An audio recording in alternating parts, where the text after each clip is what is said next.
En este video vamos a ver el primer método que vamos a utilizar para resolver integrales de funciones que no son inmediatas, que no tienen una resolución inmediata de tabla. Ni tampoco son funciones que provengan de haber derivado alguna de nuestras funciones que tenemos en la tabla de derivadas, como nos pasaba con el arcoseno o con las trigonométricas, que si bien no eran integrales inmediatas, provenían de una tabla de derivadas que yo ya conocía. En este caso, bueno, vamos a integrar funciones que cuando yo las veo, nos damos cuenta que provienen de haber derivado utilizando la regla de la cadena. Bien, entonces recuerden cómo era la regla de la cadena. Si yo tenía una composición de funciones y quería derivar, bien, la derivada de Fogg, le voy a poner F mayúscula para conservar la notación que estamos usando en este tema integrales. Esto era hacer la derivada de f de g de x. O sea, la función g es el argumento de la función f mayúscula. Entonces esto se derivaba, hacíamos la derivada de la de afuera y conservábamos el argumento como estaba por la derivada del argumento. Esta es la regla de la cadena. Bueno, como venimos usando la notación, a f mayúscula era la primitiva de nuestra función f minúscula que queríamos integrar. Por lo tanto, esto me quedaría algo así.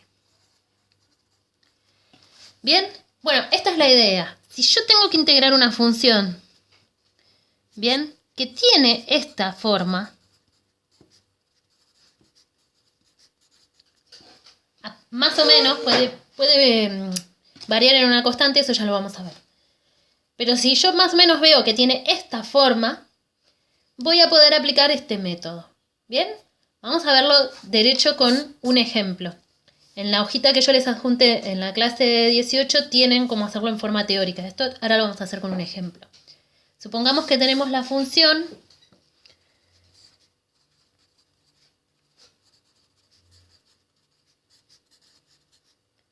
¿bien? Supongamos que tenemos esta función. Fíjense una cosa. Yo tengo una función que es el seno. El argumento de ese seno es x cubo. Es decir, esto es una función compuesta. Es el seno de x compuesto con x cubo. Y si se fijan, la función de adentro, lo que llamaríamos g, es x cubo. Y lo que vemos es que la derivada de x cubo está multiplicando. Porque x cubo derivado es 3x cuadrado. ¿Lo ven? Entonces, respeta esto. Tengo f de g de x por g' de x. Tengo el seno de x cubo por 3x cuadrado diferencial x. Entonces lo que voy a hacer es una sustitución. Voy a hacer un cambio de variable. Voy a lo que sería la función g, la voy a llamar t. Como una nueva variable que la voy a llamar t. Entonces eso va a ser x cubo. Bien, esto cuando hago sustitución pongo una rayita y hago todo esto que voy a hacer acá. Tiene que estar siempre, ¿sí? No nos lo olvidemos porque si no después nos confundimos. Entonces voy a escribir a quién llamo t, que es el argumento de esta función. Lo que voy a hacer ahora es derivar a t respecto de x. Porque ¿qué habíamos dicho? T es una función. Acá la habíamos llamado g, ¿bien?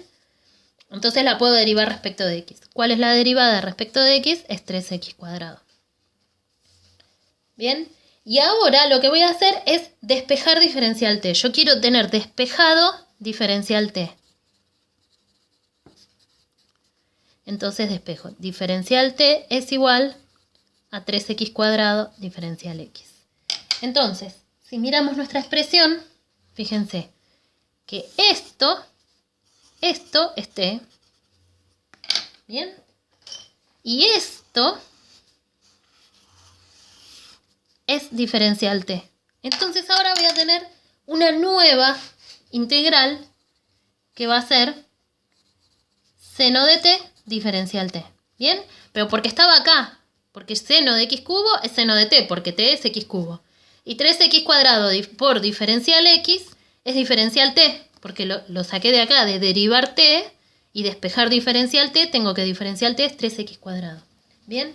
Esto es muy importante que en la cuando yo haga la sustitución acá y reemplace lo que es t y lo que es diferencial t, acá no me pueden quedar x.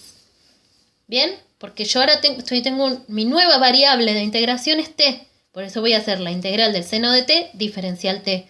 Cambié de variable. Bueno, y esta es una integral inmediata. ¿Bien?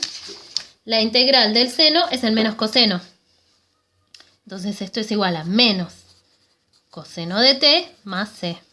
¿Bien? Esta es inmediata. Y ahora lo que hago es volver a reemplazar t por su función en x, porque yo quería, esto es una función de x, yo quiero hallar la primitiva f de x. Entonces, esto es igual a menos coseno de x cubo más c. Y estas son las infinitas soluciones de esta integral. ¿Cómo podemos comprobar que esto es así, que esto está bien? Derivamos esta, la derivada del coseno, usando la regla de la cadena, ¿no? La derivada del coseno es el menos seno, entonces derivamos. La derivada del coseno es el menos seno, entonces me queda menos seno de x cubo por la derivada de lo de adentro, que es 3x cuadrado. Este se me va con este y la derivada de c, que es 0, ¿no? Más 0. Tengo que este es igual a esta, que es mi función original. Bien. Este es el primer ejemplo, que era como bastante directo. Puede ocurrir, lo importante acá es fijarme siempre que esté la derivada en x, porque puede ocurrir que por una constante, exactamente la función que aparece acá no sea igual a g'.